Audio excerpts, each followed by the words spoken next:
Peggy's Cove, Nova Scotia. Why do people travel hundreds of miles to look at beautiful scenery? And why does one particular place attract many more visitors than similar places not far away?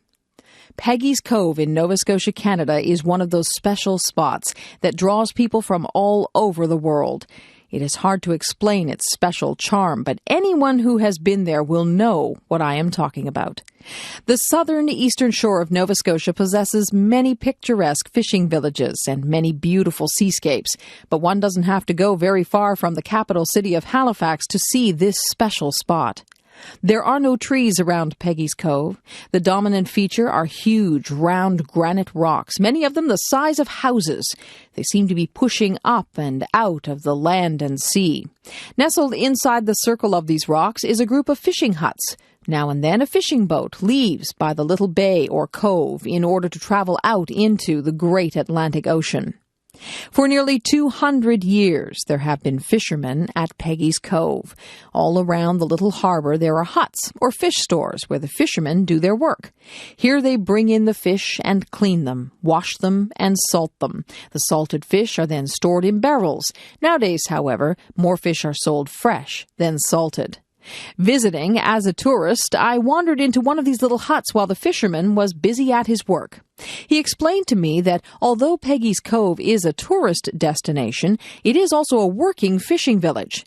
The fishermen get no money from the tourists, but have to take the time to talk to them and explain their work. There are, however, some tourist shops and tea rooms in the vicinity. Part of the charm of Peggy's Cove is that it is so small. The population has been well under 100 people for most of its history. The buildings are mostly small dwellings, with the lighthouse being the most prominent structure. A good variety of fish are caught in the area, including mackerel, herring, haddock, cod, and halibut.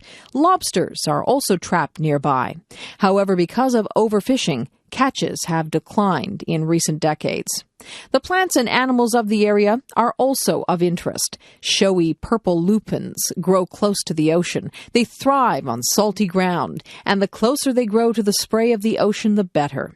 One of the world's few carnivorous plants, the common pitcher plant, also grows around Peggy's Cove. Its leaves trap insects, which are digested to nourish the plant. Common birds are the stately blue heron, which likes to fish in the marshy pools.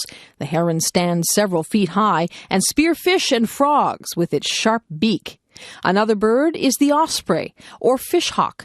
The osprey's keen eyes can spot a fish moving beneath the surface of the water. It can dive swiftly, hitting the water with great speed, catch the fish in its claws, and then fly away with its catch.